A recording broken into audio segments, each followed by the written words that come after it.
Dagdag kaalaman po, sunbathing sa beach, nakaka-relax at perfect na pang golden tan. Pero ang tanong, healthy ba ito o delikado? Alamin po natin. Ang tamang sun exposure ay tumutulong sa katawan para gumawa ng vitamin D na nagpapalakas ng buto, immune system at mood. 10 to 15 minutes lang ng morning sun ay sapat na para sa daily vitamin D needs mo.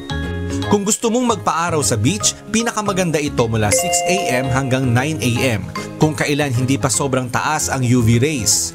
Mula 10 AM hanggang 4 PM, napakalakas na ng UV rays. Mas mataas ang risk ng sunburn at skin damage. Kapag nasobrahan ka sa araw, pwede kang magkaroon ng sunburn, dehydration at mas mataas na risk ng skin cancer. Gumamit ng sunscreen, magsuot ng sombrero at sunglasses at uminom ng maraming tubig. So ang tanong, okay ba mag-sunbathing sa beach?